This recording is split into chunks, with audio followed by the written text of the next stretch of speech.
이게 사실 많은 분들이 잊고 있는 것 중에 하나가 사진은 몸으로 찍는 겁니다. 근데 많은 분들이 네, 안녕하세요 여러분. 세기 PNC 시그마 마케터 남세현이라고 합니다. 네, 발끝마다 시그마를 찾는다고 그마무새라고 불리고 있습니다. 함께 이야기를 나눌 게스트로 프로 사진가이자 FP 전 앰버서더이자 커스텀 수트 브랜드 에스타도의 CEO, 되게 타이틀 부자시죠. 우리 김재우님을 모셨습니다. 지난 6월 진행한 세기 드림 클래스에서도 강의를 진행을 하셨죠. 안녕하세요 작가님. 안녕하세요. 저는 상업사진 스튜디오 포트레이츠를 운영 중에 있고요. 개인 작업으로 따로 이제 파인아트 작업도 겸용을 하고 있고, 그리고 다른 사진 작가랑 좀 다른 특이한 이력이 있다면은 이제 에스타도라는 남성복 브랜드를 또 운영을 하고 있습니다. 시그마와는 FP 한국 앰버서더로 이제 활동을 하면서 인연을 맺게 되어서 오늘 이렇게 이 자리까지 오게 되었습니다. 반갑습니다. 네, 반갑습니다. 자, 오늘 이제 6월 신세기 드림 강의에 이어서 이제 다시 한번 모시게 됐는데요.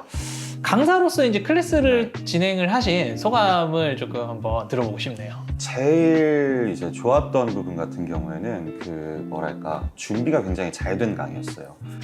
저한테 수많은 것들을 딱하니 넘겨두고 그냥 진행하는 강의들이 되게 많아요. 근데 근본 이제 드림 클래스 같은 경우에는 정말 A부터 Z까지 수강생들이 신청하는 데에서부터 이 강의장에 나가는 데까지 모든 과정은 천천히 하나하나 다 이렇게 체크하는 느낌이었어요. 그래서 저도 강의하기 굉장히 좋았고, 그 다음에 수강생 입장에서도 굉장히 집중감 있게 강의를 즐길 수 있지 않았을까 하는 그런 점이 굉장히 좋았습니다. 그리고 또 무엇보다 이제 최근에는 약간 줌이라든가 이런 것들을 통해서 온라인 이제 비대면 강의라는 경우가 많은데, 그렇죠. 되게 어떻게 수강생이 많지는 않았지만 오랜만에 이렇게 수강생들이 얼굴을 맞대고 할 수 있는 강의였다는 게 또 개인적으로 굉장히 좋았습니다. 네, 저희도 사실 고객분들을 이렇게 되게 오랜만에 이제 모셔놓고 이제 행사를 하니까 굉장히 좀 서로 에너지를 주고받는 느낌이 들어서 굉장히 좀 힘이 나고 좀 신이 났었던 것 같아요. 지금 FP 앰버서더를 하시기 전에도 이제 꾸준히 이제 사진가로서 네. 활동을 해오셨기 때문에 사실 굉장히 많은 장비를 사용을 해보셨을 텐데 네. 혹시 가장 기억에 남는 카메라나 렌즈가 있으실까요? 몇 가지가 있는데요. 일단 누구나 좀 다들 그렇듯이 처음 썼던 장비가 굉장히 사람들한테 약간 기억에 남잖아요. 그렇죠. 저는 이제 아버지께서도 사진가인데 실은 그러다 보니까 여러 가지 카메라를 약간 만져볼 기회는 있었어요. 네. 하지만 이게 내 거다, 네 카메라다, 제우 카메라다, 이렇게 집에서 정해준 카메라가 없었죠. 네. 처음으로 이건 너의 카메라다 라고 했던 게, 아버지 손잡고 당시에 이제 남대문 카메라 시장에 가서 니콘 FM10을 구매해서 사용을 했었어요. 아, 네. 이게, 사전 네. 질문지에서 네. 사실 네. 그걸 얘기를 해주셔가지고 네. 마침 제가 네. 최근에 이제 요즘 많이 핫하죠. 네. 네. 당근을 통해서 네. FM10을 제가 구매를 해서 사용을 하고 네. 있거든요. 그래서 한번 가져와 네. 봤어요. 이렇게 만지면서 네. 얘기를 하시면은 네. 조금 더 이제 감회가 새록새록 돋으실 것 같아요. 네. 요 카메라입니다. 네. 어떻게 이렇게 사실 굉장히 인기 있던 모델까지는 아니었어가지고 그렇죠. F2나 이런 거에 비하면 네. 사실 레어템인데 이것도 네. 어떻게 구하셨네요. 네. 요 카메라입니다. 네. 약간 좀 장난감스럽고요. 당시에도 저렴했는데 아마 요즘엔 더 저렴하지 않을까. 얼마 주고 구매하셨어요? 저는 이제 한 자릿수로 구매를 한 했습니다. 자릿수로. 네. 그래서 굉장히 저렴한 카메라인데 사실 있을 건 다 있고, 그 다음에 당시에 니콘 카메라 니콘 카메라들이 좀 만듦새로 유명했잖아요. 약간 일본스러운 뭔가 그런 부분들에 있어서 좀 카메라가 약간 소재감이나 이런 건 좀 떨어질지언정 만듦새가 부족하지 않았어요. 해서 굉장히 만족하고 썼던 카메라입니다. 여기에 이제 당시에 니코리 20mm f3.5 렌즈 해가지고 그렇게 썼던 장비들이 현재 가장 기억에 남습니다. 어린 시절에 가장 많이 썼던 장비. 그 20mm를 쓰시게 된 특별한 계기가 있을까요? 당시에 이제 요즘에는 모르겠는데요. 전공생을 키울 때 약간 제 주변 선생님 및 제 주변 선생님의 다른 분들 같은 경우엔 전공생은 줌렌즈 주면 안 된다. 단렌즈를 하나 줘야 어떤 발을 조금 더 쓴다든가 네. 이런 몸으로 사진을 찍는 법을 더 배울 수 있다라고 해서 네. 렌즈 하나만 쓰게 하는 그런 게 있었습니다. 해가지고 당시 한 6개월 정도 20mm 이외엔 다른 렌즈는 손도 못 대게 하셨습니다. 그렇게 해서 사진을 배웠죠. 저도 처음에 이제 대학에 가서 이제 저는 학회에서 배웠는데 학회에서 딱 한 개의 렌즈만 주더라고요. 표준 50mm 표준 50mm, 렌즈만 네. 딱 주고 네. 거의 1년 동안은 다른 렌즈를 아예 이제 쓸 기회를 주지를 않고 네. 무조건 일단 이거를 마스터해야 다른 것도 네. 쓸 수가 있다라고 얘기를 하면서 그것만 네. 쓰게 가혹하게 하더라고요. 배우셨네요. 네, 저 되게 가혹하게 네, 배웠습니다. 그 전공생도 아니고. 네. 그러니까요. 네. 확실히 그 단렌즈 하나만 쓰는 거는 사진에 대해서 뭐 처음 배우시는 분들에게도 도움이 되지만 만약에 이제 사진에 좀 정체가 되신 분들한테도 사실 네. 많이 도움이 되는 방법인 것 같아요. 맞아요. 저 같은 경우에 이제 취미 사진가들을 대상으로 하는 레슨도 진행을 하고 있는데 약간 이제 고민이 되는 부분인 약간 처음부터 단렌즈를 얘기를 할 것인가 부분이 좀 고민이 되긴 해요. 네. 뭐냐면 제가 취미 사진 레슨을 할 때 굉장히 중요하게 여기는 건 그분들이 재미를 잃지 않았으면 좋겠다인 거죠. 때로는 그런 가혹한 트레이닝을 즐기시는 분들이 있을 수 있는데 그렇죠. 예, 근데 약간 수련한다 약간 이런 마음으로 네. 사진 찍으신 분들이 계시거든요.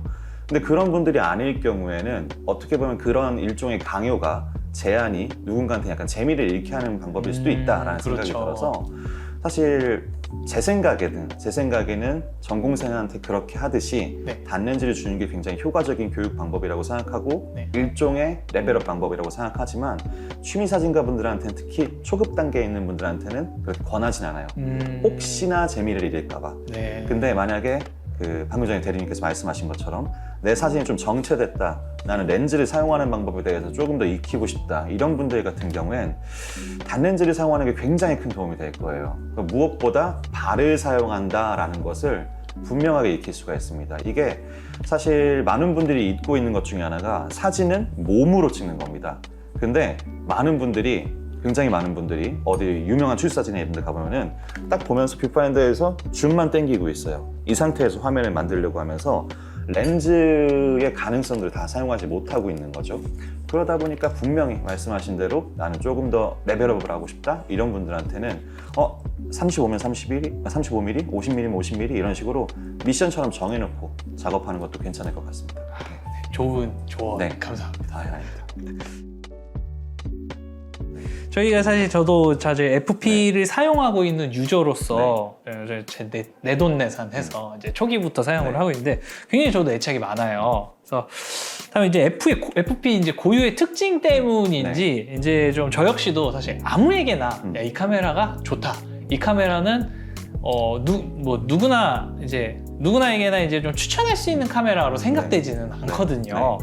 저 FP를 좀 처음 사용하셨을 때 이제 좀 어떤 느낌을 받으셨고 어떤 생각을 하셨는지 좀 이제 허심탄회하게 얘기를 해주시면 재밌을 것 같아요. 시간이 지났고 얘기하자면 이게 이런 게 돼? 하면서 되게 좋았던 부분도 있었지만 동시에 이것도 안 돼? 하면서 약간 당황스러웠던 게 있었던 바디였던 것 같아요. 네.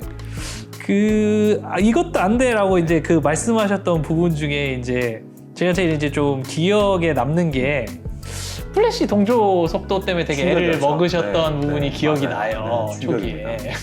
15분의 1초, 맞습니다. 30분의 1초. 네. 그러니까 네.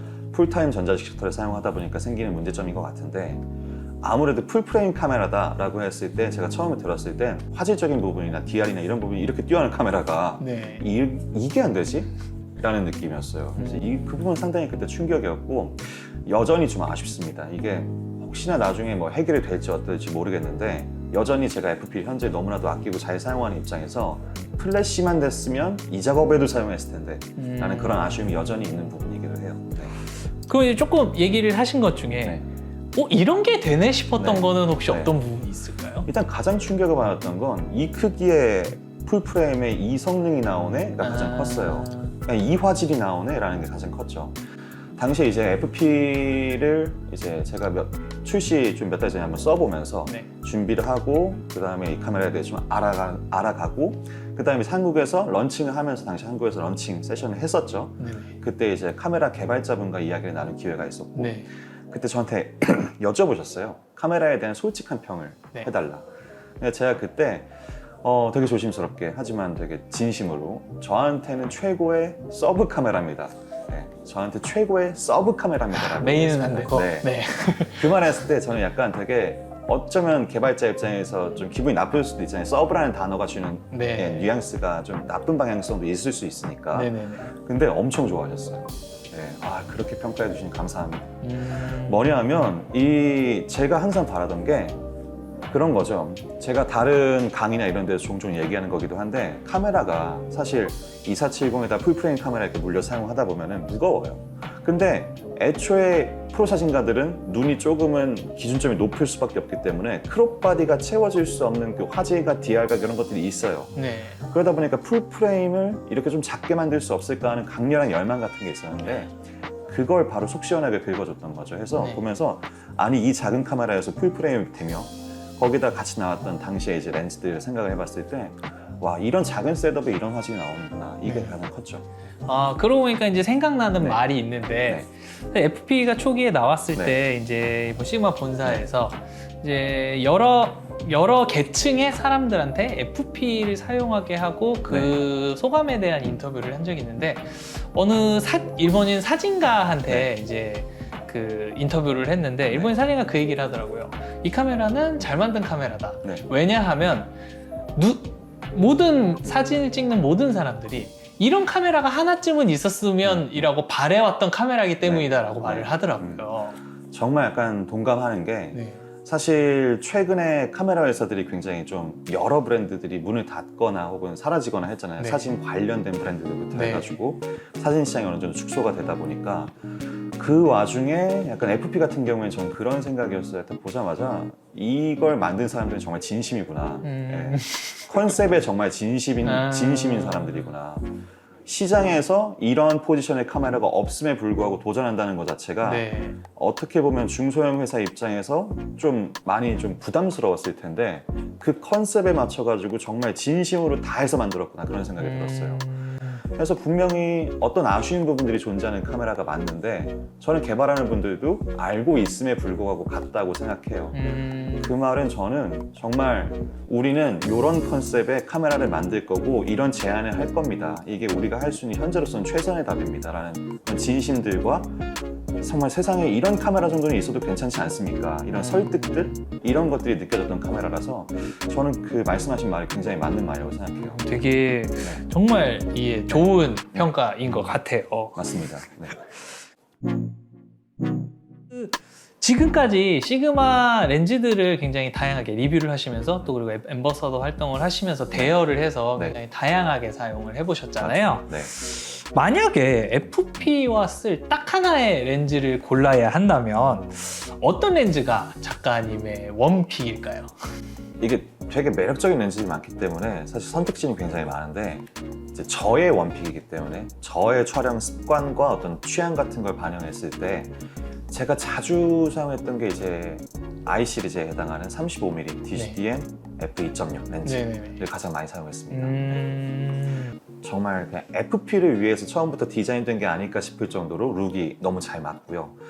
그리고 이제 스냅 머신으로서 이제 FP의 가능성을 저는 가장 크게 보고 있는데 네. 그 부분에서 저는 스냅 렌즈라고 불리우는 몇 가지의 화각대가 있잖아요. 네네. 그 중에 저는 35mm가 제 생각에는 가장 편안한 렌즈가 아닐까라고 생각해요. 촬영하는 네네. 입장에서. 네. 그 부분에서 봤을 때 35mm를 가장 저는 높게 해서 하고 있어요. 네. 애초에 어떤 스냅을 찍겠다라고 했을 때 컨셉에 너무나도 잘 맞는 렌즈이기 때문에 네.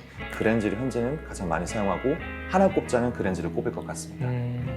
굉장히 재밌는 포인트가 네. 작가님이 50mm를 어려워하시는 네. 이유가 네. 제가 35mm를 네. 어려워하는 이유랑 되게 비슷해요.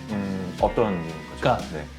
너무 넓지도 않고 그렇다고 네. 집중되지도 않은 느낌이 네. 저는 35mm에서 되게 많이 느껴지거든요. 네. 저는 반대로 네. 35mm 렌즈를 끼면 네. 되게 긴장돼요. 음, 되게 조심스럽게 네. 되게 생각을 많이 하고 찍어야 될 것 같은 느낌을 저는 네. 35mm에서 네. 받아요. 이게 정말 말 그대로 아까 제가 말씀드렸던 것처럼 습관과 취향 문제. 네, 맞아요. 그런 것 같아요. 없는 문제라고 생각하는데 네. 제가 이제 늘 다른 분들께 렌즈에 대한 설명을 할 때 사진 초보자한테 설명을 할 때 이런 얘기를 하고는 해요. 뭐냐면 광각일수록 어렵다. 우리가 보통 어떤 다른 풍경 사진가 특히나 내셔널 지오그래피의 수많은 훌륭한 탁월한 풍경 네. 사진들을 보면서 아 광각 렌즈가 저런 느낌이구나 하면서 무턱대고 광각 렌즈 구매했다가는 이것도 저것도 그렇죠. 아닌 이미지를 얻기 십상이다. 그냥 모든 것이 나온 이미지를 찍게 그러니까요. 되죠. 네, 그 얘기를 하면서 제가 얘기하는 게 사진에서 구도와 구성을 한다는 것은 네. 뭔가를 빼나가는 것인데 네. 광각으로 갈수록 들어오는 것이 많다 보니까 뺄 게 많다. 네. 뺄 게 많다 보니까 화면 정리가 안 되는 경향이 있다라는 이야기를 해요. 네. 분명히 50에 비해서 35는 화각이 넓기 때문에 네. 평소의 카메라 포지션에서는 조금 더 많이 나오는 것들이 사실입니다. 각종 사물들이. 네. 그런 의미에서 전 사실 생각도 못 했었는데 네. 말씀하시는 거 들으면서 왜 그렇게 느끼실까 하고 생각을 해보니까 느꼈던 게 뭐냐면 조금 더 45, 50에 비해서는 조금 더 오브젝트들이 좀 많이 들어오다 네, 보니까 맞아요. 아무래도 그것들을 정리하는 데 있어서 평소에 50을 쓰시던 습관에서는 정리를 할 게 더 많아지는 느낌이 맞아요. 아니었을까라는 맞아요. 생각이 들어요. 그래서 문득 약간 스스로 반성하게 되는 게 사람들이 저한테 스냅 렌즈 추천해달라고 하면 네. 저는 35mm, 35mm, 35mm 네. 얘기했거든요. 물론 앞에 이게 물론 어느 정도 설명을 드렸죠. 왜 35인치에 대해서. 근데 어쩌면 저는 사진이 시작이 20mm로 했단 말이죠. 네. 20mm로 했던 저의 입장에서 바라봤던 게 아닐까. 시작점이 다르니까 그러니까요. 네. 어떻게 보면은 그 기준점이 조금 다른 상태일 수 있겠네요. 맞습니다. 제가 사진이 처음 시작했을 때 20으로 시작하다 보니까 사진을 찍으면서 초반에 제가 찍었던 사진들은 횡하고 또 횡해요. 네. 네. 뭐냐면 여기에서 카메라 포지션을 잘 정리해가지고 20mm 특유의 느낌을 살릴 실력이 당시엔 전혀 없었기 때문에 17살은 전혀 없었기 때문에 나중에 어떻게 승부를 봤냐면 애초에 텅 비고 넓고 이런 데 가서 텅 비게 미니멀하게 찍는 쪽으로 갔던 거죠. 일부러 그 텅 빈 네. 공간을 담아내는 맞아요. 방향으로. 복잡한 상황 속에서 광각의 특성을 드러내며 찍는 방법을 당시엔 몰라서 일부러 그냥 팽팽 비게 찍었던 거죠. 그런 제 입장에서 35는 뭔가 조금 더 집중감이 있었던 렌즈인 거죠. 그래서 어떻게 보면은 약간 제 개인적인 취향이 좀 강하게 녹아있지 않은가? 이런 생각이 드네요. 네. 역시 사진은 네. 취향 네. 그리고 또 이제 다양성이 굉장히 네. 중요한 것 같네요. 맞습니다. 여기에 대해서 저는 이게 정말 가끔은 답답한 것 중에 하나가 네. 어떤 장비가 좋은가에 대해서 사람들끼리 토론하면서 나중에 특히 인터넷 댓글창에서 서로 싸워요. 근데 그걸 보면서 저는 느끼는 게 결국에는 모든 것을 다 경험해 본 사람은 없고 네. 이 씬의 다양한 방향성에 대해서 모두 이해하고 있는 사람은 없기 때문에 네. 어떤 장비가 좋게 느껴지는가는 그 누구도 서로가 완벽하게 이해할 수가 없다. 그렇죠. 네, 그래서 되게 소모적인 논쟁이다라고 생각하는 편인데 모두의 기준이 서로 다 다르니까. 네, 맞습니다. 그렇다 보니까 말씀하신 게 맞는 것 같습니다. 어떻게 보면 제 기준이었을 수도 있겠네요. 한 번 더 생각해 봐야겠습니다. 또 그렇게 생각해 주시니 감사합니다. 아닙니다.